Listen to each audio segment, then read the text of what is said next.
I want to welcome you to our sixth and final class, or at least session of this kind of first iteration of this White Privilege Let's Talk series. And I say it like that because I think a lot of us realize we're not coming to all the solutions in our own life, or certainly in our world, after 6 sessions. There's a lot of things that we've been looking into, we've been uncovering, we've been kind of seeing deeper into our own lives, into the realities of some of the policies and structures in our own society. And then we sort of come to this place of, all right, what do we do? And that's partly what today's class will be about. So, but before we get into that space, I would just like to start us off with a prayer, and I'd like to invite you into that space of prayer with me. God, here we are once again in this space of conversation where we have all, in one way or another, hung in there because we know this material is challenging, even when it feels liberating, even when it feels heart and eye opening, it's still really challenging. And so we thank you for the impetus to continue to come back, to continue to look and listen. And we pray that tonight will be another opportunity for just that, more listening, more looking. And wherever we go from here, may it continue to be on the path of being a constructive ally in this work that each of us is called to do, but in our own lives, but also in a greater sense in our communities, in our nation, in our world. So help us to do what is necessary tonight and always. Amen. Okay, so when I first started, our first session, one of the things we talked about was, this is going to be a reflective class. It's going to be a lot of looking. It's going to be a lot of wanting to, kind of see underneath the surface, kind of get underneath things a little bit. And it will not feel for a while like, okay, when are we going to get to what we can do about this? And that's natural in a lot of us to kind of get to that. Either we call it sometimes fix it mentality, but really also just address it. What can we do constructively, practically?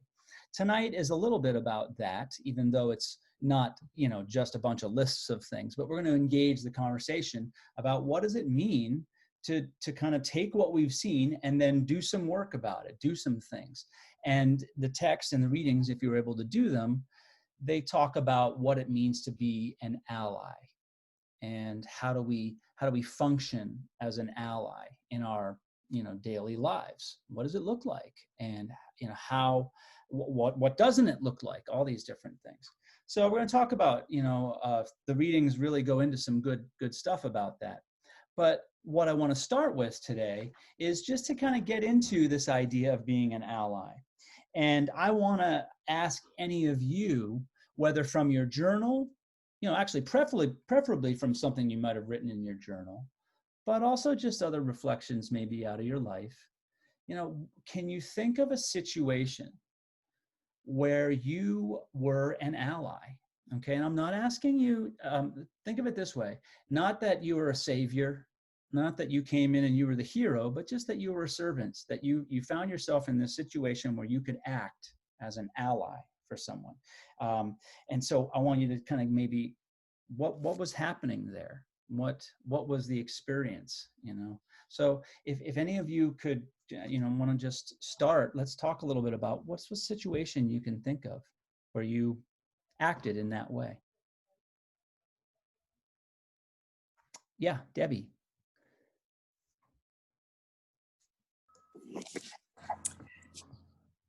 Okay, so my personal experience with David, and for those of you who don't know my husband, this is David.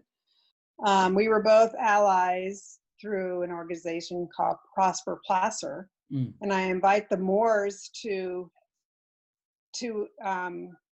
add to what I have to say about that experience. So David and I were allies. This is an organization in Placer County, actually all through the country, where we are allies for lower socioeconomic families.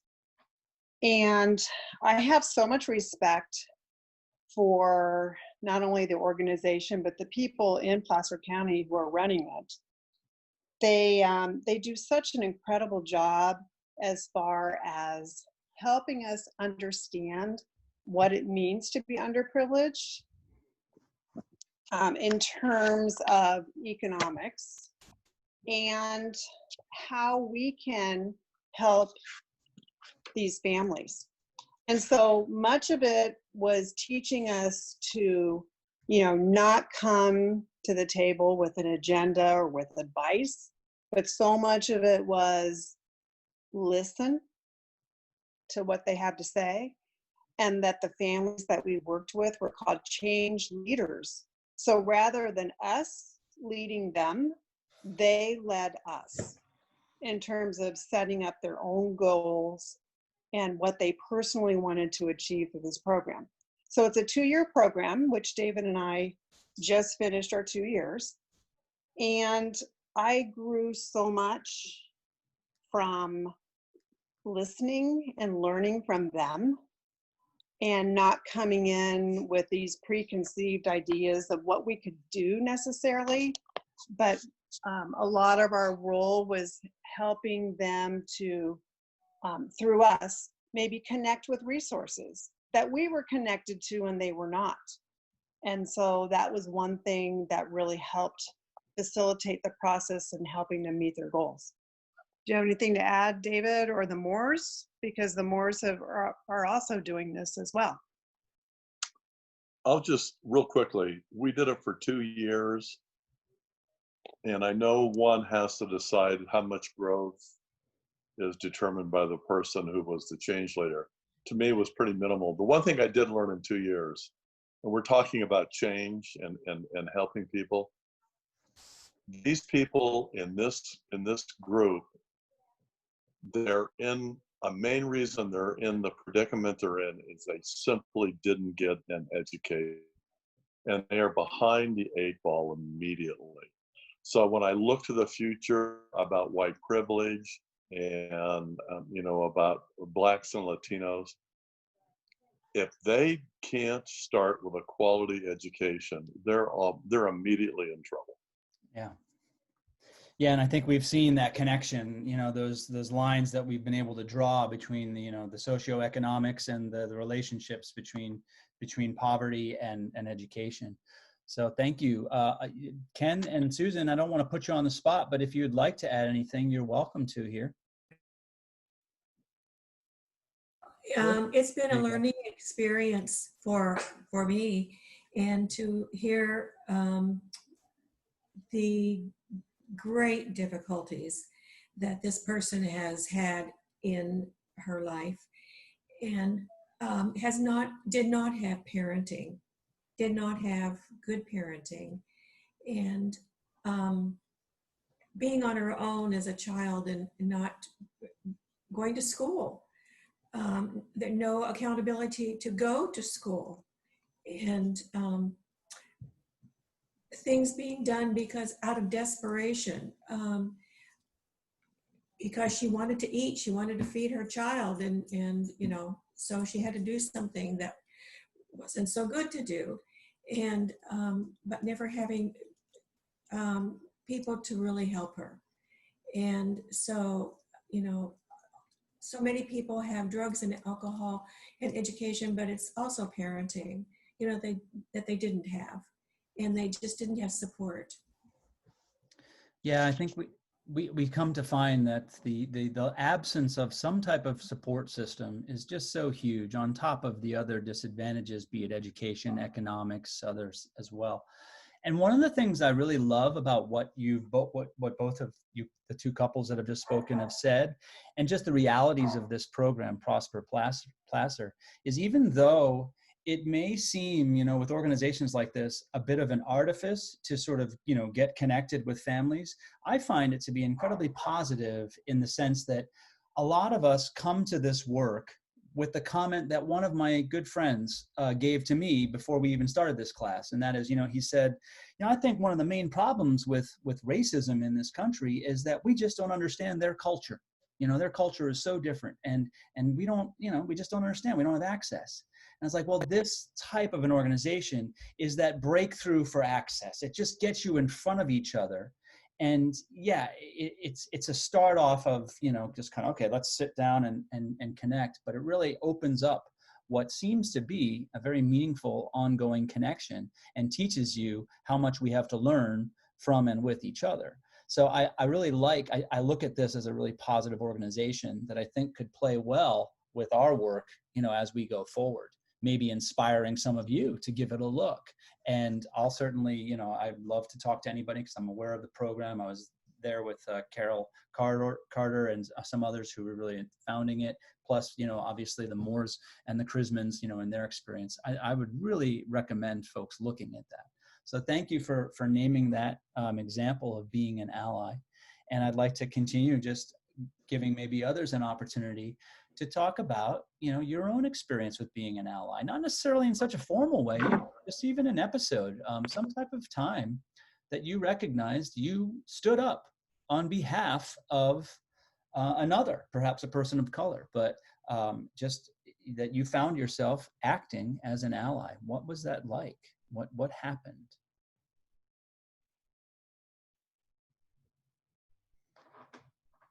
I've mentioned the example, one of the examples I had was that at the 1995 General Synod in Oakland, when I was walking across the street with one of my friends who was a minister at the time, her name's Susan, and we were walking on the crosswalk, and she saw some young white men walking towards us, and she just kind of had this sense. So she kind of grabbed my arm, and just as we walked, and as they passed by, they called her very directly a slur.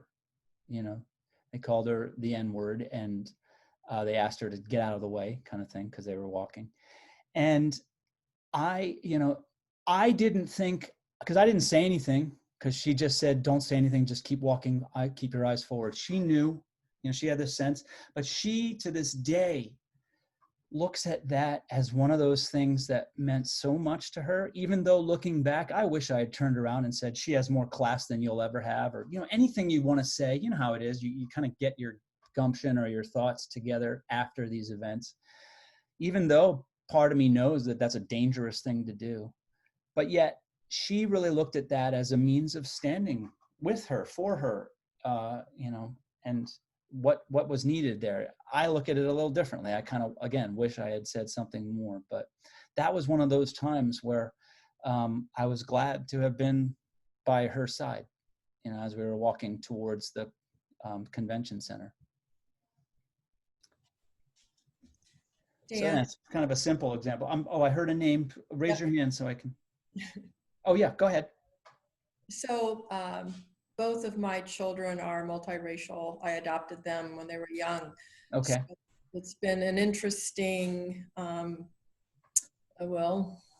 38, 39 years going through life. And the biggest time where I really noticed that there were issues was when they were separate from me. And I would often surprise people when I would walk up to one of my kids and just say, so what's happening? And some people would be taken aback, like, oh, these are your kids? And they changed their demeanor. They changed their communication. It was I thought, very sad, but it was good experience for me to see how they were treated and know that other African-American blended people constantly have that. Yeah. Thank you. And that's a beautiful example. It reminds me of an article I just read this past week written by the white wife of a biracial couple. So her husband is African-American and they have a daughter who is biracial. And her reflection in the article was how often it happens quite the opposite of what you named, in that when her husband is at the park with their daughter and he's sitting off to the side, and then, she kind of runs over to him, people immediately tend to get this sense of, oh my God, little girl, are you okay? There's this suspicion of him. And in the article, it talked about how he has to go out of his way to be overly friendly and almost follow his daughter around to maintain constant connection so that no one gets these ideas. It happens that often. Like almost every time, if he's sitting apart, he gets, if not the direct questions to her, at least the looks that are definitely different than what you named. And so it's one of those statements right there, you know, how would we be an ally in that situation if we just, you know, were in those moments, you know? Thank you, Janet. Susan, yes. I remember one time when I was working in Nebraska as a school nurse, and I had a health tech that was of Mexican descent, and she had an accent. And so one day she told me that she had been screening these 5th grade boys for height and weight, and they were mimicking her accent. And she wouldn't tell me their names. And I was so incensed. I went to the principal and I told the principal, and the principal had a talk with, you know, she talked to the health tech, and the health tech did not want to make a scene about it. But she talked to the teacher and to the class as a whole about it, because it was just so obvious that they were being really nasty to her. It's so hard in that situation too, because again, it reminds me of another article I just read. Some of you may have seen, it was at some, gosh, it was in some store. I think it was Walmart. It was Walmart, where this couple, middle-aged couple, 50s, maybe early 60s, were wearing masks, but they were Nazi masks. And one of the women who came across them was the relative of one of a prominent kind of was a liberator of Jews back in World War II. And she just felt the need to say something. But all I'm trying to say is, in the article, she was expressing how she understood that a lot of people, be they kids, as in your example, or even sometimes adults, it really is ignorance, or just they're not quite fully aware. And so she was acknowledging that she had to be tactful, or she felt like she wanted to be tactful because she didn't want to just slam them and thereby create, kind of this defensiveness that would perhaps throw them further. She looked at them as folks who just didn't quite understand what they were doing. Now, it's a fine line, isn't it? Because then you can find yourself making excuses for people and all that. But just wanted to acknowledge that sometimes, and especially with kids, it can be really challenging to respond in a way that sort of is a lasting and constructive way. And I think that's part of the challenge of being an ally too. It's not just necessarily about flinging our anger, which, obviously we're seeing a lot of that today. And we see the effects of that and how it doesn't really work. And yet there's a time for appropriate anger, isn't there? So all that is just to say, this is not easy work. And I think that's what the readings kind of communicate as well. Anyone else? Dick. I'm just going to tell a really quick story. It's not as being an ally, but the only time anything like this ever happened was when I first went in the Army. I was sent to Fort Polk, Louisiana in 1965. That's 55 years ago. And half of my company was from California, half of the company was from Arkansas, but we all got along together fine. They gave us an afternoon pass to go into Leesville. And there were 4 of us that went in, and one guy was Winston Richard. He was from Louisiana, but he was a black man who was drafted in California. And then Al Hernandez, who was Hispanic, and me, and I forget the other guy, and he was white. And we went into a bar looking for a drink. The bartender just said, we don't serve blacks and Mexicans. And so we started to turn around. I said, well, you white boys can stay. We turned around and left. We weren't going to do that. But that was in 65, and it left a mark with me.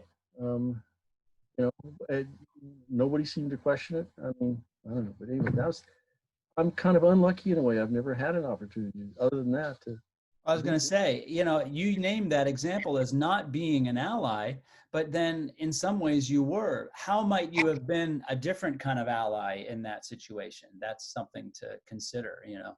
Well, I think back then I would have been, I don't think I had the physical courage to do much about it back then. I wasn't going to change Leesville, Louisiana Yeah.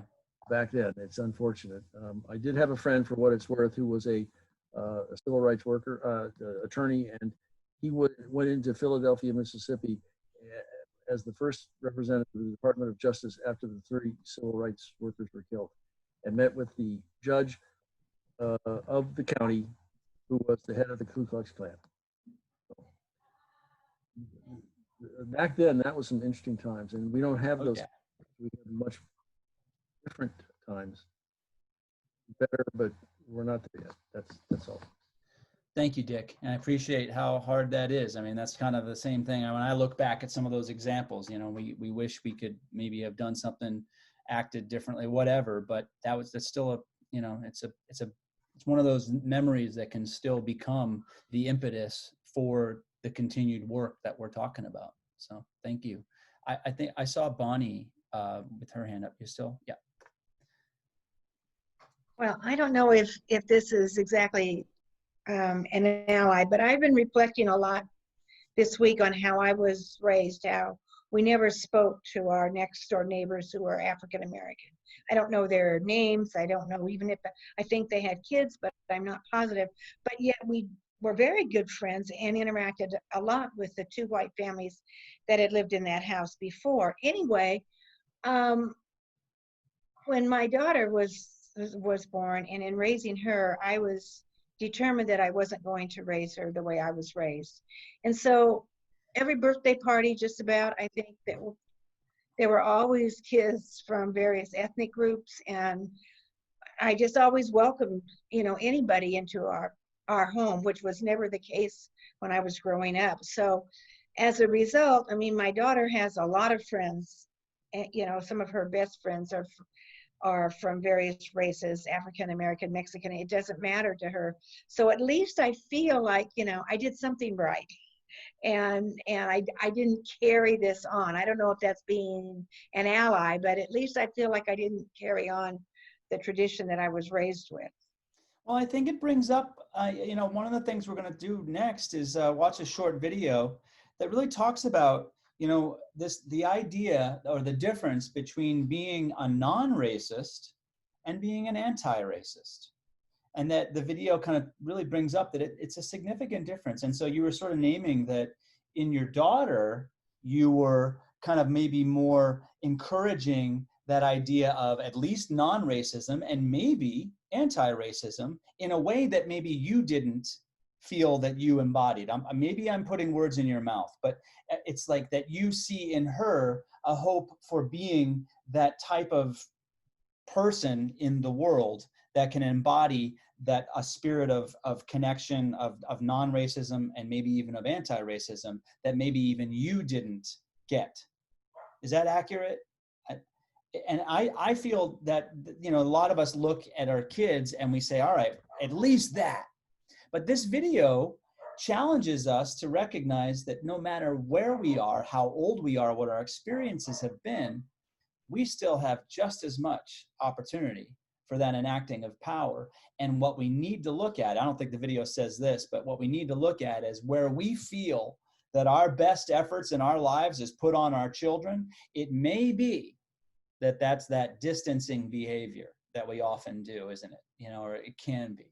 Again, I'm not pointing at anyone, but I mean, I appreciate it that we all will, you know, we all got to walk the walk, and we're all trying to figure it out. But it's something to consider, you know, that if you find that, you know, the examples haven't been there yet, doesn't mean they can't be there. You know, it doesn't mean that we don't have the opportunity at any age.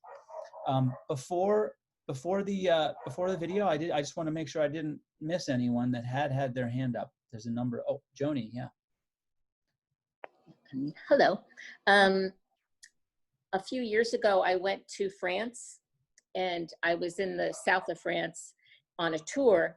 And on the tour was a Black woman that I met and became fast friends with. And she kind of started to hang out with Scott and I everywhere we went. And it was a great time. Well, they took us to Cannes, you know, where the film festival is. And it was pouring rain, and they just told us to kind of hunker down until the rain let up, and then we would leave. So there was a store across from where we were, and it was a Chanel store, you know, a high-end clothing store. And my new friend, it was, or is, a medical doctor. She's a pediatric ER doctor, and she collects really high-end purses. It's her thing. So she wanted to go in there, and I said, okay. So we went over there, and the people that worked in that store treated her with such disrespect. And, you know, she asked to look at a purse. They kind of just rolled their eyes a little bit and then took it off the shelf and handed it to her. And it was so uncomfortable. And I've never actually seen that up close and personal, where somebody is being discriminated against like that. And she decided she would buy this purse. It was a $2,000 purse. And, you know, she didn't have her passport with her, which you have to have, you know. Yeah. And so she said, well, could you have it delivered to our hotel in Nice? And they said no. And I'm thinking, wait a minute, you know, Chanel, come on. I'm sure they do that for people. And they said, well, if you really want it, you know, Chanel only made 2 of them. And if you really want it, you're just going to have to come back here and get it. So I was really upset, but I didn't say anything.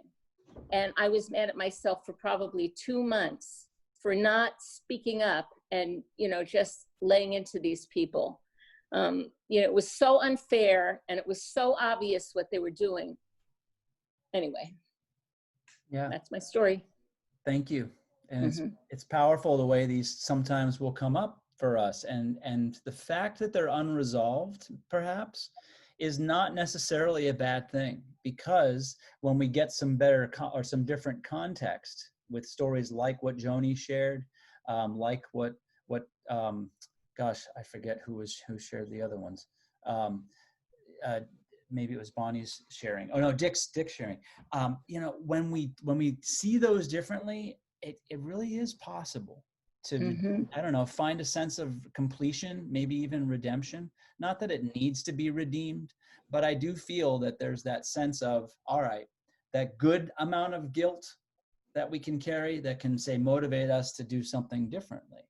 And that's good. And if that's part of what we take from this course, that's powerful. Again, this course is not about guilt and shame. The more we lay that on, you know, none of us is pointing fingers at each other. We're owning this stuff. We're lifting up, you know, we're being vulnerable about what's real and where we've succeeded and fallen, all that. That's all good.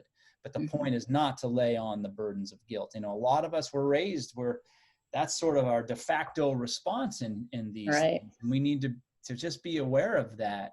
If that is our response, if that's our tendency, to try to step back, because it's easy to get knocked off kilter. It's easy to sort of, if you take on too much guilt and shame, again, it ends up becoming a distancing.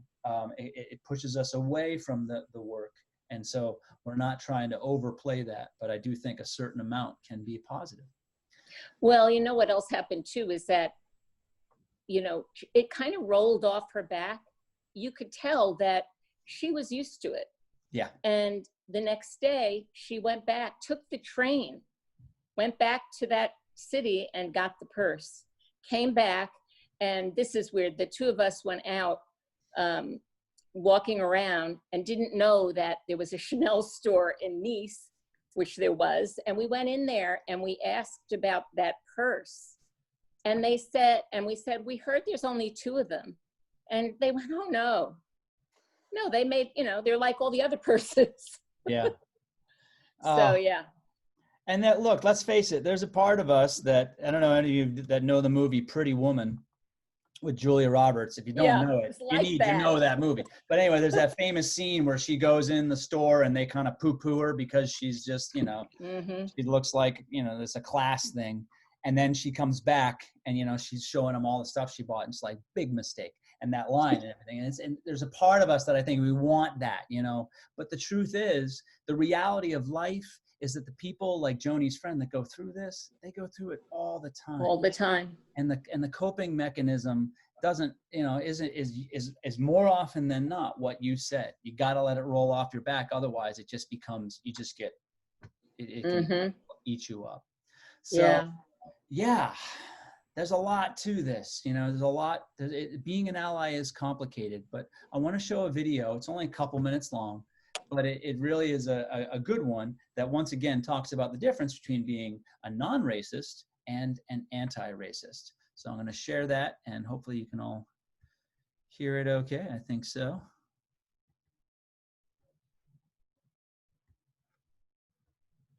So I have a question for you. Are you non or are you anti? Several months ago, in response to Ferguson, Baltimore, the killings of Freddie Gray and Tamir Rice, my friend Caitlin put up a Facebook post breaking down the difference between non-racism and anti-racism. Most of us are non-racist. Because racism is looked upon as some moral lapse, we feel quite self-assured by simply not being racist. I'm not a bigot. I don't sing that N-word when my favorite rap jam comes on. I didn't vote for that guy. I'm not burning any crosses. I'm not a skinhead. I don't, I won't, I'm not, I've never, I can't.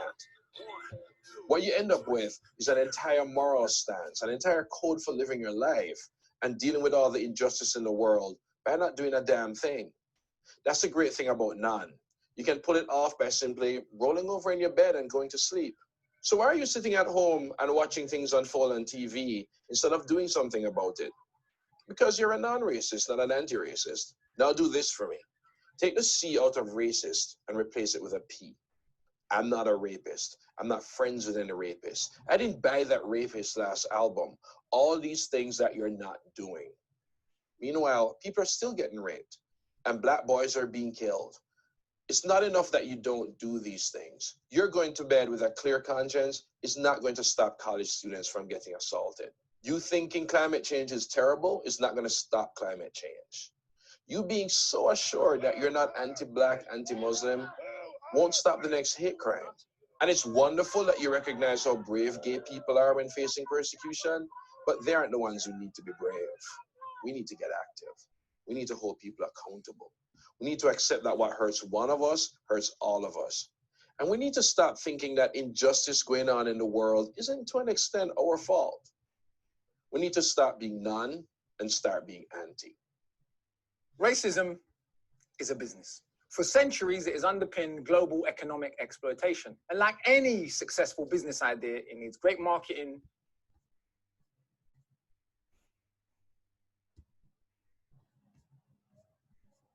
All right, let's see here. Let's exit that. Let me get back to where all of you are.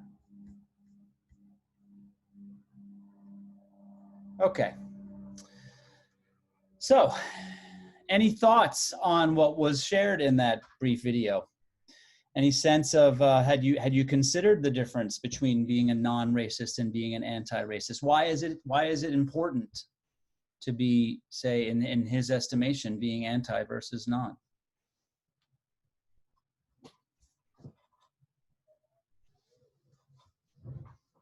How does being anti-racist relate to being an ally, or non-racist, you know, versus anti-racist relate to being an ally? I'll start with Jay, and then I think I saw Ruth Ann. Were you waving too, Ruth Ann? Okay, go with Jay and then Ruth Ann. Well, when they're talking about anti-racism, that's taking action of some kind instead of placidly standing back being non-racist.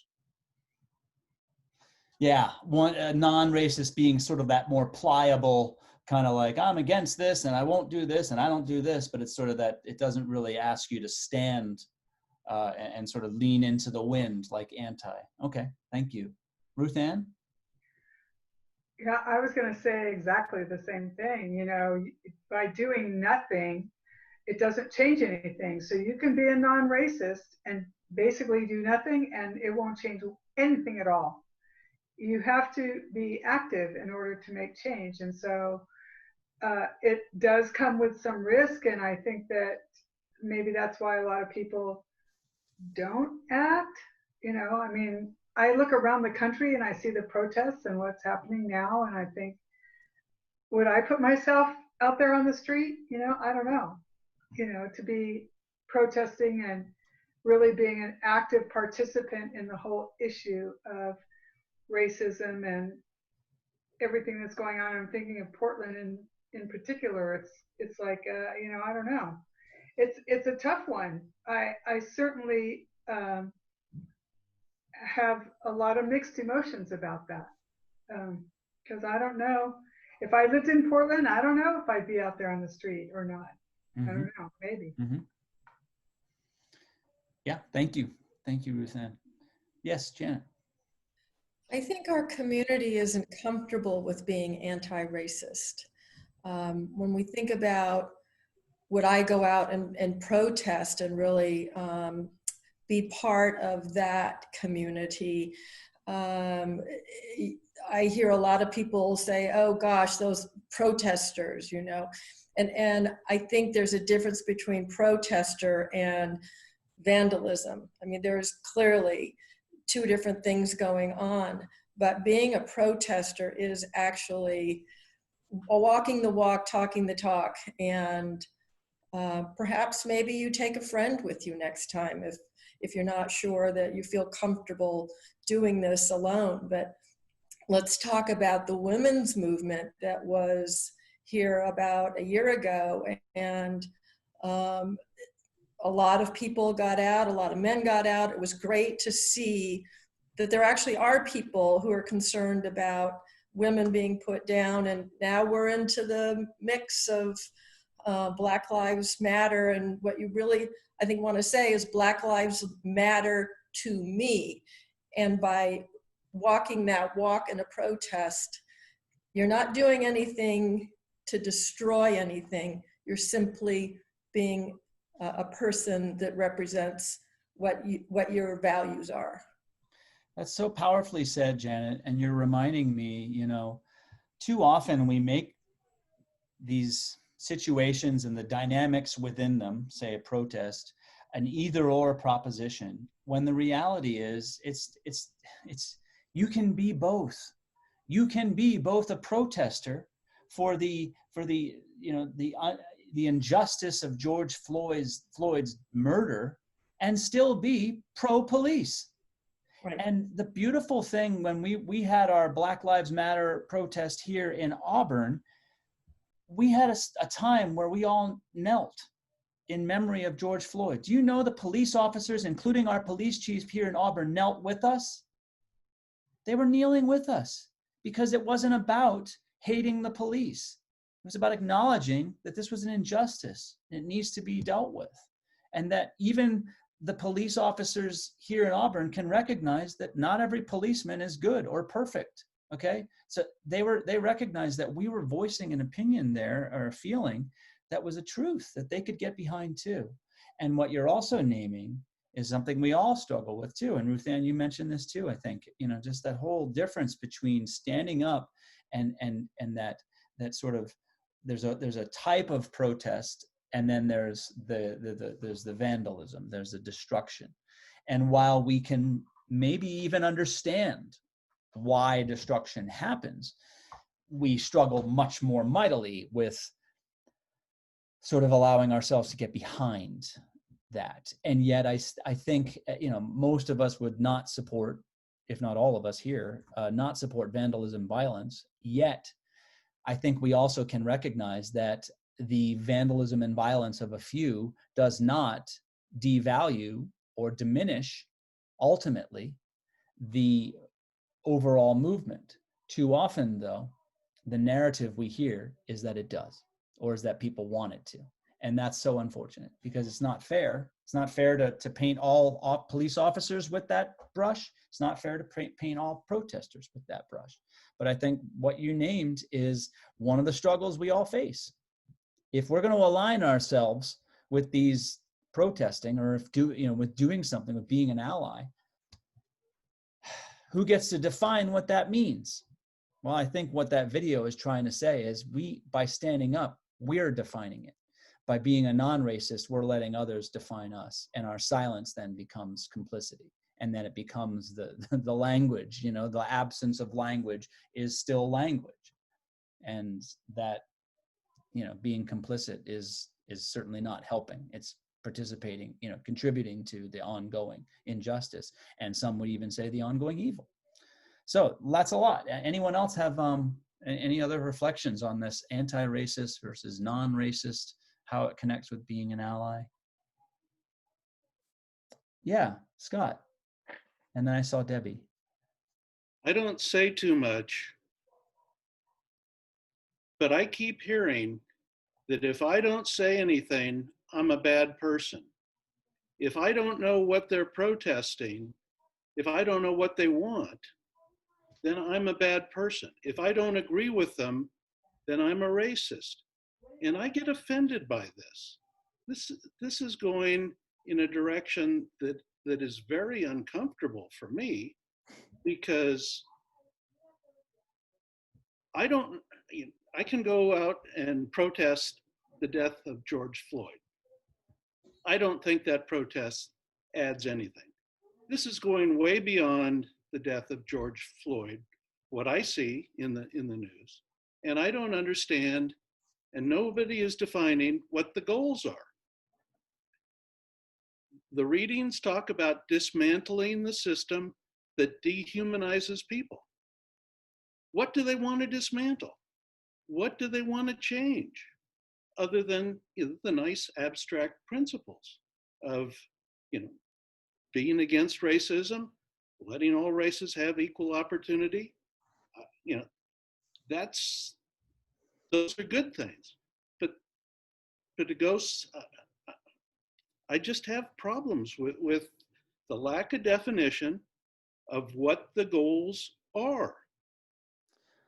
Thank you, first of all, and I appreciate that, speaking is just always, put it out there, and I appreciate you doing that, Scott. I do want to say, receiving the message that sort of not speaking up makes you a bad person no one is saying that. Okay, no one is saying that you're a bad person, or anyone who doesn't react as a bad person. And this is one of the things we tried to address in the early classes. It's like that often, that defensiveness that we take on, this is not about you here, Scott, so I'm not pointing fingers, because we all do this, but it's not, we often say, oh my gosh, if I'm not doing this, I'm a bad person. Again, it becomes this distancing behavior, and it pushes us away. No one is saying bad person. No one is saying it's anyone's fault that we live in a system of white privilege. But what happens is, if we want to be an effective person in it, then the difference between being non-racist and anti-racist is significant. And actually, and to speak to specifics, one of the things that it talked about, and I can't remember if it was in the readings or if it was in my notes here, there are specific things to do. Like the 13th Amendment still has that clause that says if you go to jail, then you can be enslaved if you're convicted of a crime. Maybe there's a lot of work being done now to repeal that, to get rid of it, because it's been abused for more than a century. And so there are concrete jail is being enslaved. If you put somebody in prison, you're taking away all their freedom. You're controlling their life. Well, the way it's been used, though, Scott, I think I agree. Okay, what we've talked about is that it was used for very, very minor charges that then allowed for very, very significant penalties. And we've continued to see it. Any more that I see or that anybody is talking about now. It definitely does. Just actually, you can see it currently in the number of the terms, the sentencing for marijuana. And now that is changing in very recent years, but go ahead and look at the last 30 years, the sentencing for marijuana possession, and look at the sentencing. What was the example that we heard where there was 4 people and they had marijuana and they all got misdemeanors except the black guy was given a felony? Stuff like that has an impact, and it's very specific. And so we do know there are more specifics than we often like say, but if we think that our job is to solve the whole problem, that's another, and that's not it. Our job is to listen, to take seriously the voices that we hear around us, and to just keep listening. If we don't know, and again, Scott, this is not, I'm not pointing fingers, but for any of us that thinks that we need to be the savior, or we need to be the fixers of this, or have you know, we got to step back and say, all right, I need to listen more. If I don't know, I need to listen more. And that's hard in a context where we're being told, and depending on where we're hearing our news from or stories, sometimes we're being told that you know, stories that devalue even the sort of the right of certain people to have certain perspectives. See, well, they're just a bunch of hooligans, so we shouldn't even listen to them. And so the dismissal that we have oftentimes interrupts our ability to do the listening. But I'm saying, and I think what I'm seeing in these readings is our job, if we really want to be an ally, is to deeply step into that place of listening. If we're not sure, then we need to listen more. I agree. That's why I'm attending this course, to listen. And I love it. Yeah, I love it. And I think that's important. But without goals, when you talk about non-racist versus anti-racist, what are the specific goals? Not that we can solve them, but just a general abstract principle that the outcomes aren't what we would like to see doesn't advance anything, in my estimation, but generates a lot of frustration. Well, I think we can look at Tracy Blackman's article, and that's one of the things I want to do anyway. And she really speaks in specifics for all of us about here's what being an ally and an anti-racist means. And so maybe it's a good time to kind of enter into her article. I can read it out loud because it says it's a short one. So it's good to just let's get it fresh. Let's read it and let's see how it kind of connects with what we've been sharing, and see if, just see where it takes us. And I would invite you to follow along. It's on pages 96 and 97. So it's chapter 3, the Tracy Blackman article, and it's titled Being an Ally in Anti-Racism Work. So she names 10 things to start with. Number 1, learn before you leap. It is impossible to act in solidarity with those who are not willing to hear. Do not assume you understand another's pain. Do not compare areas where you have experienced discrimination with racism. The manifestations of oppression differ, and each must be acknowledged in its own right. There is no hierarchy. Number 2, do your own work for your own sake. Understand the cost of privilege, the toll of racism, and why the dismantling of racism is necessary for your liberation. 3, be a servant, not a savior. Liberation must be led by those being oppressed. Their pain and their power must be at the center of the work. And I think we should talk about that. Number 4, in anti-racism work, ally is a verb, not a noun. It's only relevant when describing one's current acts of solidarity. Those you stand with are the sole determinant of whether or not you are their ally. 5, commit to doing white people's work. This includes establishing allyship, solidarity, with other white folk who are committed to this work. Establish whiteness accountability cohorts. This is hard work.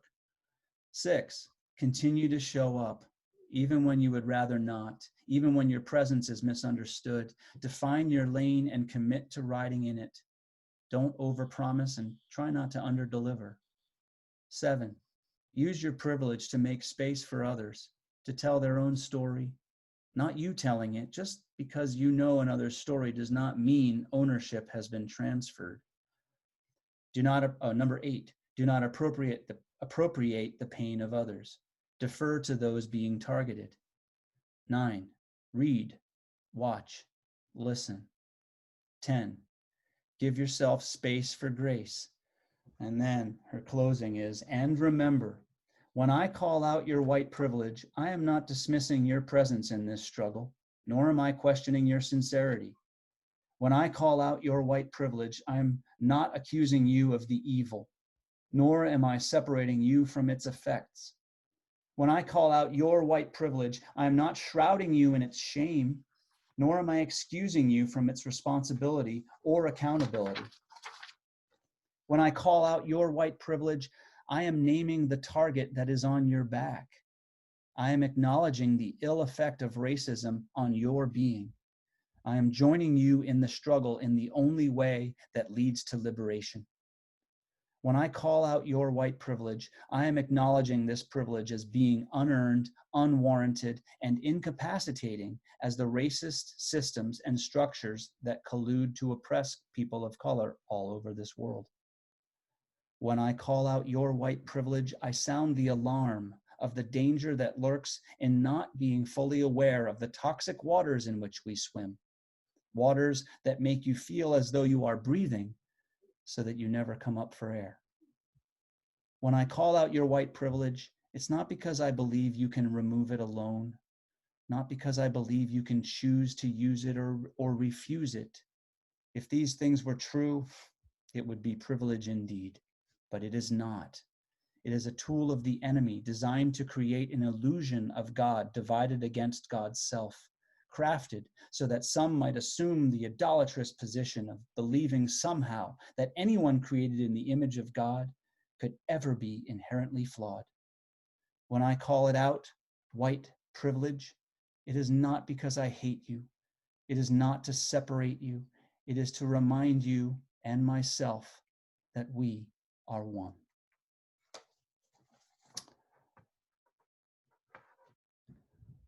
It's a lot there.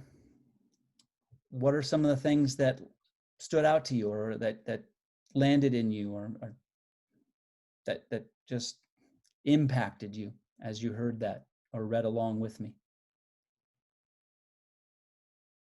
Carol. Well, in fact, I had marked this when I read it first. I am acknowledging this privilege as being unearned, unwarranted, and incapacitating.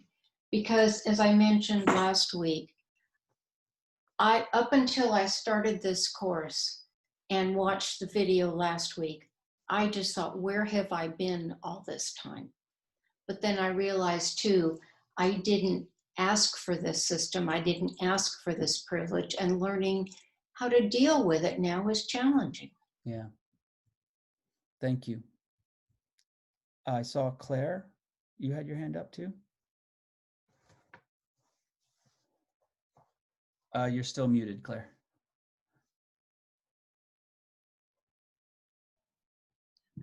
I hope that's better. There you go. Yep. I appreciate what sort of jumps out at me is to find ways to be a servant, to serve, to add my weight behind the needs, or if it's a tug of war, to put myself on the team that I want to be on, because we cannot be saviors about this. We just cannot be saviors, and yet you do feel I almost a deer in headlights, like frozen what to do, I think sometimes, because it's so enormous, and yet it's very it's just my own garden. I can do things in my own in my garden, whatever it is, locally, writing, going to protests, whatever.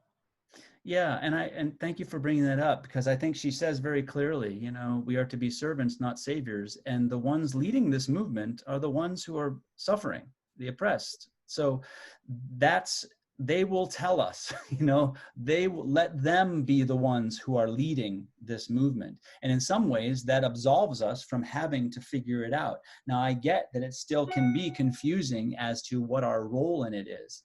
But to me, what she seems to be saying, and I hear it clearly, is if we're not sure, stay engaged, don't leave, just keep listening, keep seeking, keep looking for those who can help you understand what it's like, what's happening. And then we will discover what our role is. But yeah, it can be overwhelming if we enter this work with saying, oh my gosh, we have to figure this out. Yeah. Yes, Dick.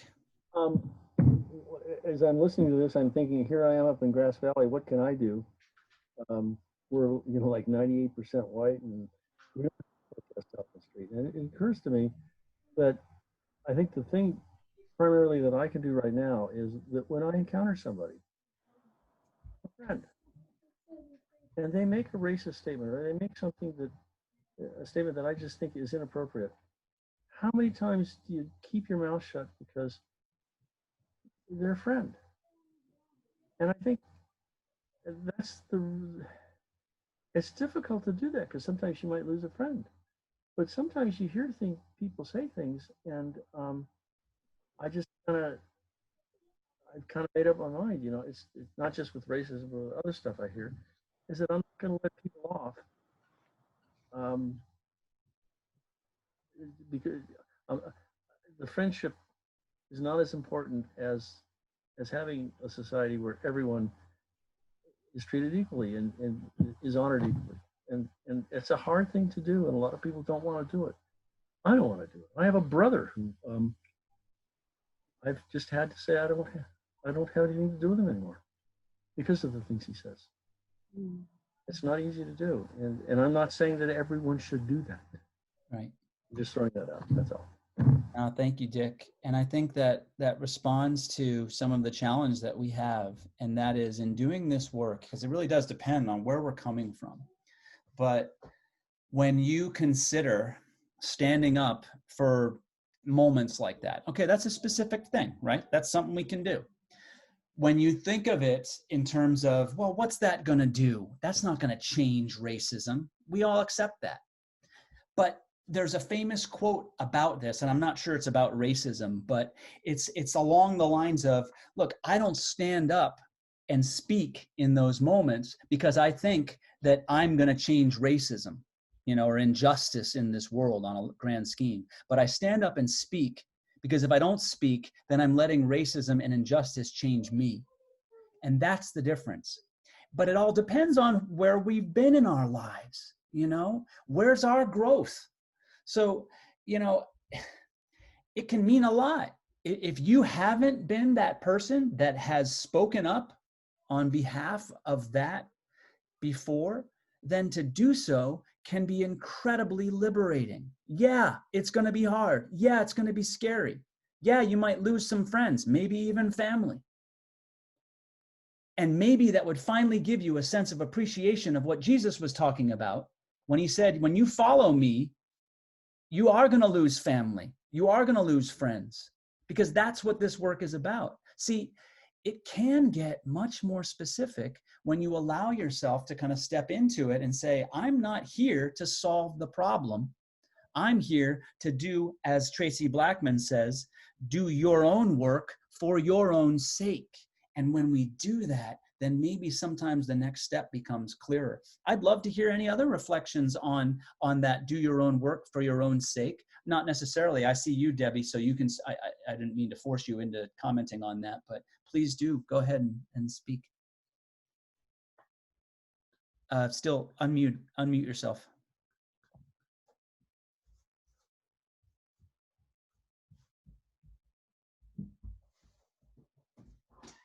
Okay, sorry. No. I want to go back to your comment when you said sometimes when you don't say anything, it's not a bad thing. And I want to use Joni's example because I thought it was so, it could happen to so many of us. And the way I looked at Joni in that particular situation with the purse is she kind of felt like she didn't do anything, which would be maybe considered non-racist. But in actuality, I saw her as being anti-racist because the reaction she had in response to the situation really changed her. And it made her feel something. And Joni, please comment. But it seemed like it made you feel something that you hadn't felt before. And to me, that was an anti-racist response that you had, even though you didn't say anything out loud. Is that kind of accurate? I think from your perspective? it's very accurate. Yeah.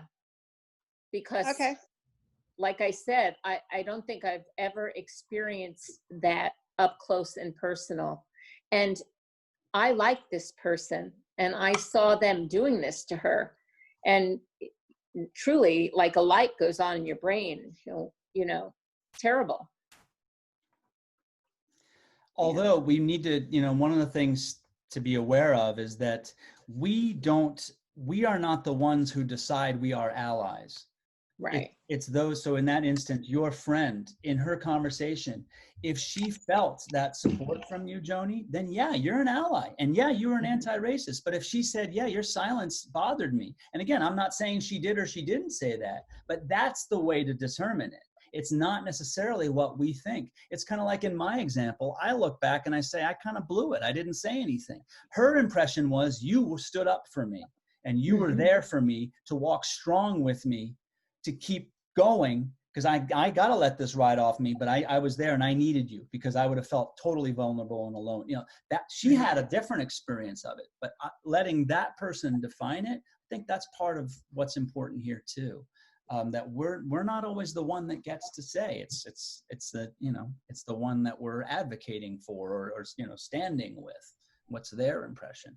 I saw a number of hands going up there. So I'm going to call on all of you, but I'm going to start with a couple with people that I haven't heard from yet. So Marilyn Hopkins, and then I see Janet and Scott again too. So go ahead, Marilyn.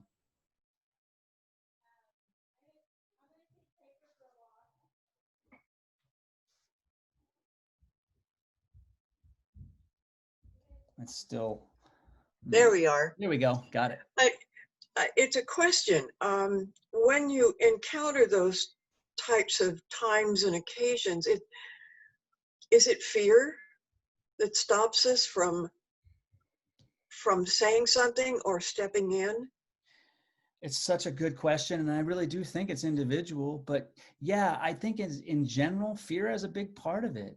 It might be fear of losing a friendship. It might be fear of coming off as a, you know, tattletale or, you know, someone, you know, no one likes to be that person, you know, being labeled, called politically correct, whatever. It might be fear of losing standing. It might be fear of you know, of whatever, losing something. So fear could often be at the root of it, but really that's up to each one of us to sort of look more deeply. And that's what I think, that do your own work for your own sake. We know when we look at it, you know, in specific examples, what did get in the way of me doing something there, you know? And I'm not going to sit here and say that, you know, you should have done this, no, none of us can say that. But the work is to look and say, what motivated me to do what I did, and how would doing something different might, you know, maybe be a, you know, me and, you know, practicing something that's the difference between sort of the non-racist versus standing up. And again, I'm not trying to say that there's only one way to do that.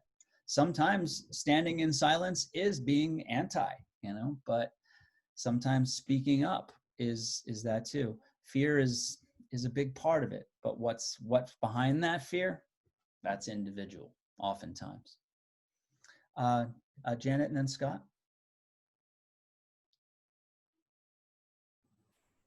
I was just going to say, we'll make this the Joni night. I think you will recognize the next time this happens, and you probably will be better prepared to respond. And same with you, Dan. I just feel like, you know, you've had the experience, you've had the conversation now, and most likely it's going to be a different scenario. And the fact that you're thinking about, okay, what are the consequences of what I say? You know, I think you're going to weigh those really quickly and make I think a good decision for the person you're trying to be an ally for. It can happen, absolutely. And I think, you know, what Tracy Blackman and all these authors are writing about is to advocate for it to happen. But I also recognize that if we operate out of an individualist vacuum, chances are it ain't going to happen. That it's really, it's something that's encouraged by structures of support. A lot of us, if we were raised not talking about it, not doing anything, not, you know, we got a lot of negative stuff to kind of, that's still there. that is a real counterbalancer to doing that beautiful thing, what you just said, Janet, what that really stepping into it. And so I feel like that in order to really step forward, the structures like people who will hold us in support and love and some measure of even accountability can move us there. And again, it's not to say that that we have to do it a certain way and has to, it's just that we know within ourselves where we've been and what have been sort of the things that have hung us up. And that's where the journaling work helps us to see that. That's where the going back and looking at the stories, all this stuff, not to judge it, but to see it and then to grow into a different possibility. So yes, I totally see that our previous examples can absolutely light a fire into our future, different choices. But I really feel that it's enhanced by groups, much like what we're doing now, and others too, within your friend structures, to see, that really does help motivate us. I think that's why church is so powerful in general. We come to church to celebrate something that a lot of us know in our heads, but we just, in community, there's a level of love, support, and accountability that helps us break out of some of the struggle places, and that can be fear. But lots of different reasons. Scott. The comment that I wanted to make about doing it for yourself, yeah, I think is significant in the sense that a lot of the concerns and propositions that have been raised border on paternalism, and that's a subject that comes up in a lot of the articles.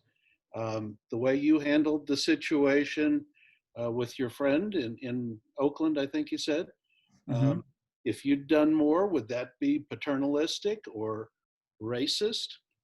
If Joni in France had spoken up for the African-American friend of hers, would that be paternalistic?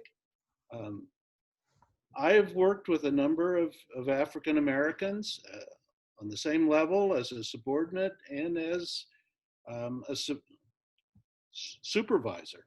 Mm-hmm. And none of them wanted someone else to speak for them. They wanted you to have their back, they wanted your support, and they wanted your help, but they did not want you speaking for them. Right. And that's where I think the point that you've made is you got to do this for yourself. Yeah.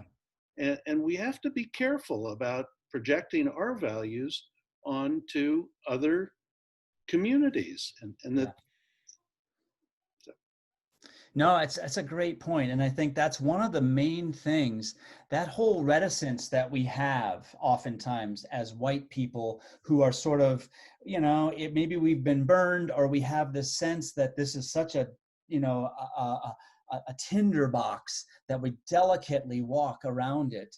And that's the challenge, and that's one of the reasons why in that first meeting we said, look, we know this is going to be messy. We know we're going to say things that kind of hurt each other. Now, I have to be honest, we haven't had a lot of the oops, ouch stuff. And maybe that's because we're just good at doing this and talking, or maybe it's because we haven't really been saying everything that's on our mind and heart. I'm not judging it. It's just that we haven't had a ton of those moments. But this work is always going to be messy. And I think sometimes, we can overthink ourselves, and that old expression, analysis paralysis, can get in the way. And we're not trying to speak for anybody, but what we are talking about is, are there places where we didn't speak, where maybe we really wanted to, and maybe it was for ourselves. In my situation, I wanted to say something like, she has more class than you ever will. That's me feeling about her what I felt. So it's not to say, I wasn't trying to speak for her, but just to even stand up like that. I haven't had a lot of moments like that. And so that's one of the things that I'm, that's where that fire that Janet was talking about has been lit in me, but I still feel like there's more oxygen needed to be blown on it, but who knows, maybe it will happen in another instance. But you're absolutely right, Scott, in that, this is challenging in that a lot of us are afraid to make mistakes or afraid to kind of be paternal or racist. And the only way that changes is to risk making the mistakes and then still show up, kind of like what she was saying, you know, still show up. And that's what we're doing here too. But that's, it's a different level, because a lot of us were raised, you know, making mistakes means we're a bad person. You know, that's the message that we've received. Maybe we're taught that directly, or maybe it just was internalized. And when we make mistakes, oh man, we've blown it. We're not worthy anymore. And that's just not true. I saw another hand that it's all switching around. I don't know if we're getting more people come in. All my pictures have moving. So who had their hand up? Oh, okay. I see Claire again, and then Carol. Thanks, Ruth Ann. It's like the Brady Bunch over here. Okay, go ahead, Claire. No, I was just saying I see Carol. That's all. Oh, okay. Then Carol, go for it. Thank you. I was brand new on a board, and I had heard from members, when you get on the board, every year there's this big fundraiser where we go to a comedy club. And, you know, I just want you to know that I've gone every year and have been very uncomfortable because of the language the comedians use. So, you know, we just wanted you to know how we feel. So I started doing some individual research, looking up the comedians that were performing that night, looking on the website, and I was highly offended just looking at the website. Yeah. So when the board met, I just told them, I'm new to the board, but I just want you to know that I won't support this particular event, because I've done my own research, I've heard comments, and there was this huge sigh. And everybody said, wow, I felt the same way, but nobody's ever said anything.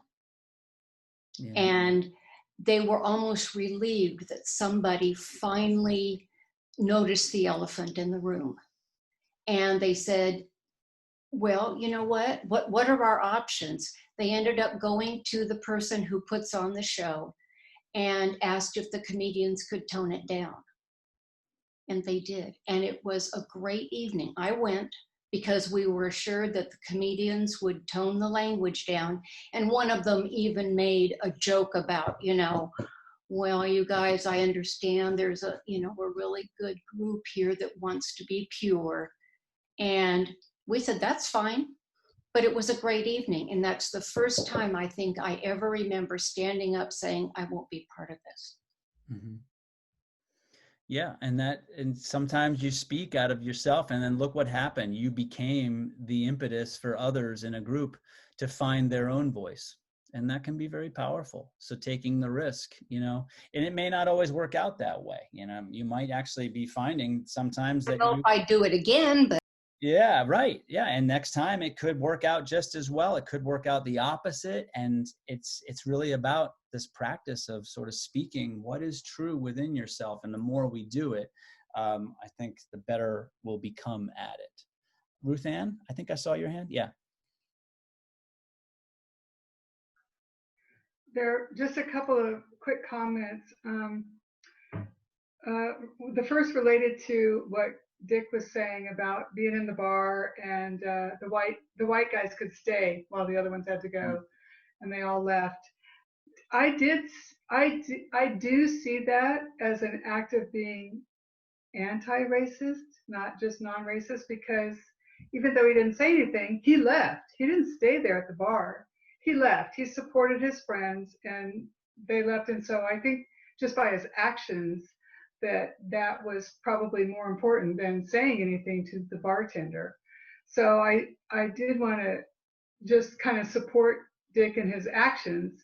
The other thing that's been going through my brain much of this evening and during this discussion is that, and I might be mistaken on this, so I'm going to preface it by saying that I might be wrong, but I think in the legal community, silence implies consent.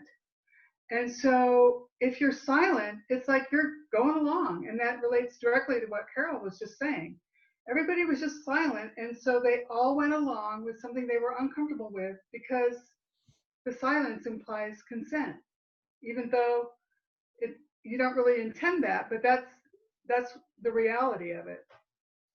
And that bothers me a lot, in a lot of things, because I'm one that will be silent most of the time. And I don't particularly admire that in myself, but that's just kind of my personality. I'm not really one to make waves or, stand up, even though I might want to.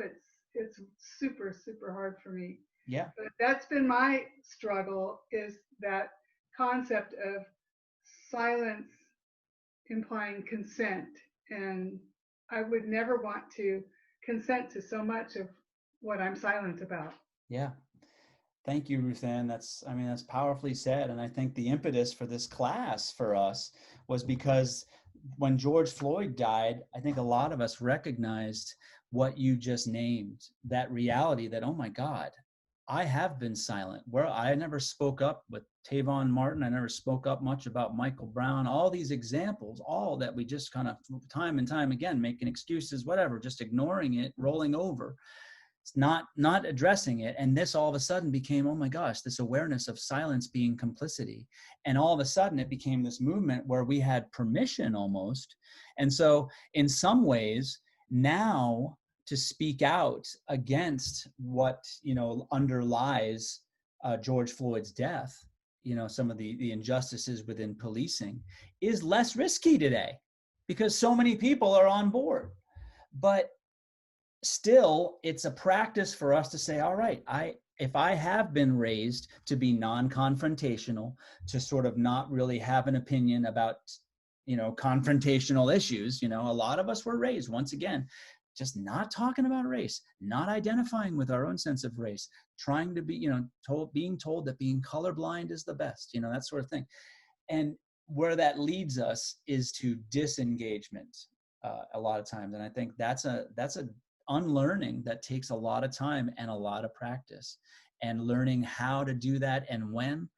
That's our own, that it comes up. It will present itself though.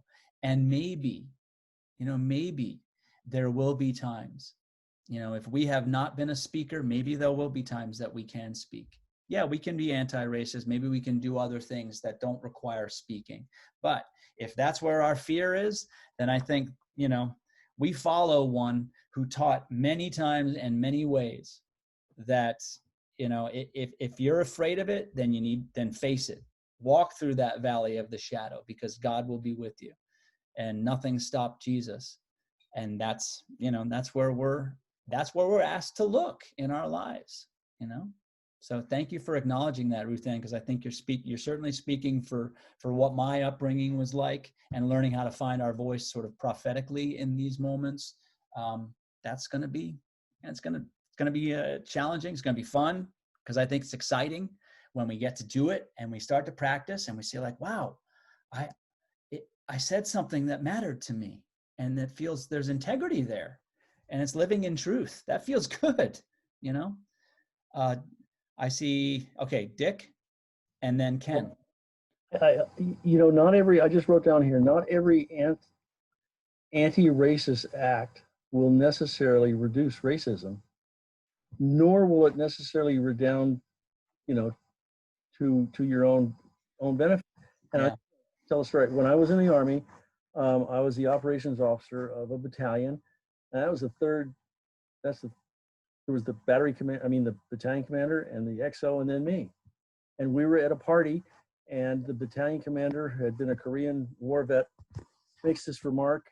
This is still, Vietnam was still going on, that Asians don't care about life. Life is not as important to Asians as it is to people. And standing next to him was the executive officer, the adjutant, who was married to a woman he met in Korea. And Bert didn't say anything, and I did. And I don't think it did me any favors with my battalion commander. But you know what? Sometimes it isn't always going to work. You can do the brave, important thing, the right thing, and it ain't going to necessarily work out right. But at some point in time, if you're gonna look at yourself in the mirror or put your, you got to do those things. And I've done other things in my life like that, but I mean that was one. Well, thank you for that, Dick. Because I said, how could you know this woman? She come on, she cares about her children. Anyway, that's it. But what I'm saying is sometimes we're too often we come to the belief that if we just do the right thing, eventually everything will be okay. And sometimes we get crap and we get a big load of concrete on us.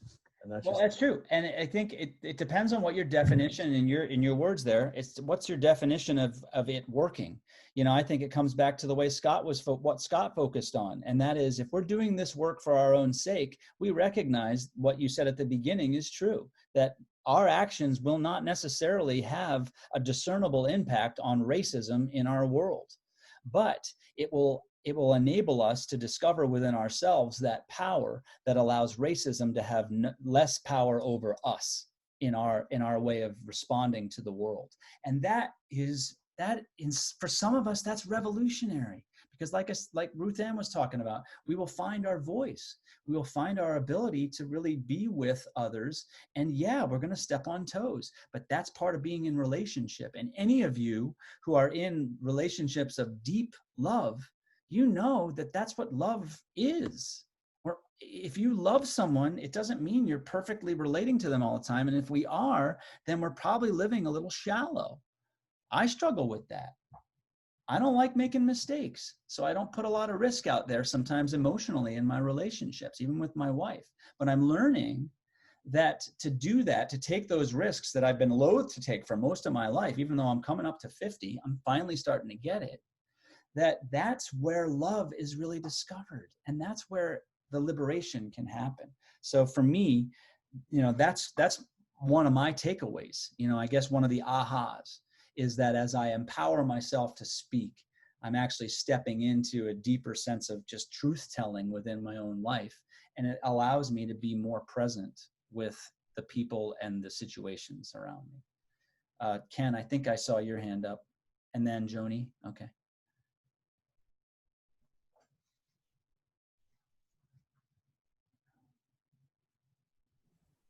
When I went through racism training a number of years ago, I was introduced to this term of anti-racism, and I was really turned off by the term because it was negative. I'd rather be pro-reconciliation or pro-something rather than anti. But one of the things that I've learned through training, such as the class that we are having right now, is how important it is for us to have dialogue about this, and we don't talk about it enough, and just having a conversation, particularly as people within the faith community, it is a way of creating an ally among ourselves, so that when opportunities come up within our church, within our community, we can do it more boldly because we are part of a team of folks who've had this conversation. Yes, boldly and even sensitively. That we just become more sensitized to each other and to our way of interacting. And again, it's not to avoid making the mistakes, but it's to really to learn how to kind of function from a different place. And again, it depends on where we're starting from, but we know where we've been. And I think to put some of these things into practice is, potentially life-changing in moving us towards, these deeper connections, toward reconciliation, towards really having an impact in our community. And then who knows, maybe in our world. I think Joni was next. Did I get that one? I just had a book recommendation. It's called Small Great Things, and it's by Judy Picoult, and it's a novel. If you haven't read it, it's about a labor and delivery room nurse who's Black, works in a pretty white area, Connecticut, and somebody brings their baby, or a baby is born, and the father is a neo-Nazi and doesn't want her to take care of his baby in the neonatal unit. And then the story goes on from there. It's all about racism. It's one of the best books. It truly is. And they're making a movie out of it. But it's written by a white author. And she said that she's writing it to the white community. She said, because we as white people so often will point the finger at the neo-Nazi, but not look at racism in ourselves. And that's what she kind of accomplishes in the book. Really good. Yeah. Yeah, and I think that's one of the aha moments for me. And I'd like to, we're getting close to wrapping it up here. And, a book like that, written in a style like that, helps us to see kind of really in clear relief what, kind of some of the dynamics are. And that's one of the learnings for me, is that, racism isn't just about pointing fingers at the KKK people and the real obvious neo-Nazis, but it's about learning to see those microaggressions, those things that are within me, those responses, those lack of responses to certain, depending on what the situation is. What is it in me that is embodying some of that spirit? So not to only externalize, that sort of thing. Again, not to shame myself, but just to recognize this, because if we don't see it, we can't do anything about it. That's part of it. So that's one of the aha moments for me as we close this time, these 6 sessions. I'd love to hear, what are other aha moments for you as you've kind of gone through these 6 sessions? And I'd love to hear, we don't need to hear from everybody this time, but I'd love to hear from folks that haven't had a chance to speak as much too. Although I love anyone, speaking, of course. Marilyn, yeah. Dan, I just wondered if Johnny would repeat the name of the book. Oh, sure.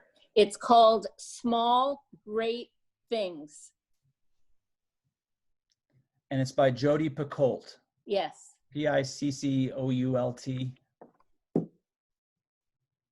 Thank you. Yeah, she's a great writer. Yeah. Thank you. You're welcome. You're welcome. Any other aha moments, or any other, just as we've gone through this, what's sort of standing out? What are you taking with you right now? Again, not that's the only thing, but what's sort of on your mind right now? What's standing out to you most prominently? Sonda, and then Bonnie.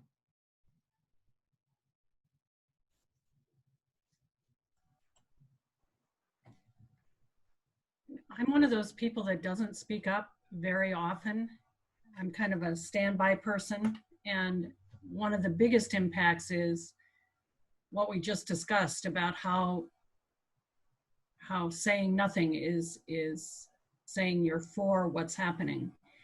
And I'm not a confrontational person, so it's been really difficult, but I find myself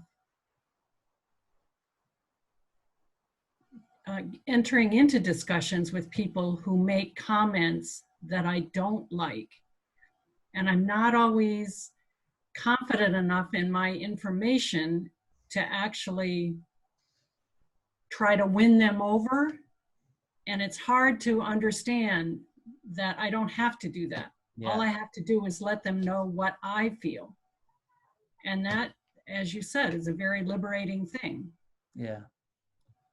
That's powerful right there, because to operate from that space, it really does free you from the burden of convincing. But it just opens you to the possibility of speaking what's inside you that's been real, that always has been there, but is often unexpressed. So that, just that little act right there, again, that's not the whole work, but that's a significant piece. And I know that's one of my takeaways too, is freeing myself from being Mr. Solution and kind of more into getting in touch with what is true within me, and kind of speaking that. And again, out of a place of love, not attacking, but out of a place of love. And love can be confrontational. That's the other thing. We pretend as if love is all nice flowers and, blah, but it's not. As like I said, any of us who have been in a real relationship of love, sometimes you got to speak the truth in love. And that can be forceful at times. But yeah, liberating to practice all that stuff. Anyone else? Any other aha moments? Oh, I think it was Bonnie. You had your hand up. Well, I've kind of said this, but the aha for me throughout this whole thing was how oblivious I was, how I was just in my white world so much. I mean, yes, I would encounter people of other races, but I really, especially when I go back to, you know, to growing up, and I was thinking, I don't know that I really had much interaction, especially with African Americans, until I was, well, maybe in the Army, and I was 32 before I went into the Army, and I had worked with maybe one African American nurse before that, but I was in such a white world, and I'd met you know, some Latinos, and but I hadn't even met any Italians. but I mean, I was just in this, I grew up in this, you know, we were WASP, and WASP was sort of the top rung on the ladder, you know. If you were white Anglo-Saxon Protestant, that was the best that you could be as far as you know, my upbringing was, and I just sort of fell into that without even, you know, it was just normal to me, and I just didn't realize that, you know, that was not hardly the whole picture. Yeah. And so that's been my big aha moment. And a couple of things that have happened this week. In fact, one of them today is I do genealogy, and I have a lot of slaveholders, slave traders in my ancestry, and so I've been able to talk to a couple of African American women who there's a connection there somewhere, and we haven't really found it out exactly yet if we're going to be a DNA match, or if one of my ancestors was a, you know, slaveholder of one of their ancestors, or, you know, whatever. But at least I feel like I'm interacting more with people. And there's another African American couple that I'm becoming pretty good friends with, and I talk with them almost every day. And it's just so different from you know, where I came. And yeah, sure is. Yeah, so you're seeing your world and your relationship to it, what you used to just assume was normal versus like anything else. Plus, then you found yourself engaging in conversations that you would have been completely reticent to have previously, and taking the risk to go there. You know, there will be times, well, where you might mess up or whatever, but here's the beautiful thing. Let the person tell you. Don't take it personal. Don't get offended. Don't get defensive. Move on. That to me is so, like, keep reading that Tracy Blackman article. I just feel like that's part of what she's trying to do there, is that, you know, keep going where you just named that you've been going. Keep going there, because it's rich, and you will just find yourself engaging with other people in ways that you maybe never had. And that, my gosh, that's a huge step. Thank you for that. A couple more. Any other aha moments, your takeaways for this at this point? Kathy Barger. Yeah, I kind of want to just maybe piggyback on what Bonnie was saying. I think my biggest aha is just maybe the blindness that I've had for most of my life as to what was really going on in the structures of our society. You know, I have to admit, growing up, I've always felt like maybe sympathetic to the Black experience, or it could really touch my heart. But I realize now that, you know, sympathy is just not enough. You know, it's going to take action. Yeah. Yeah, that experience of when we start to see, or when we awaken to a different reality, and then that sense of responsibility, and responsibility in the two ways. One is the responsibility, the sense of burden, but also the ability to respond, the power that we have to do something constructive and powerfully, beautiful and connected. Hopefully one day that will outweigh the fear that makes us hold back. And again, we're not trying to solve it ourselves, but to engage in it differently, where maybe we know we'd never engaged it before. That's a huge step. So that's the work that, I think that's good work to keep continuing and practicing, and making mistakes and growing through it. That's what it seems like that's what they all keep talking about. Make the mistakes, go there, learn, be right with each other. Yeah. I think the other big aha is from all the readings is this idea that we just have to stop talking and listen to them, and they will tell us kind of how we can be an ally.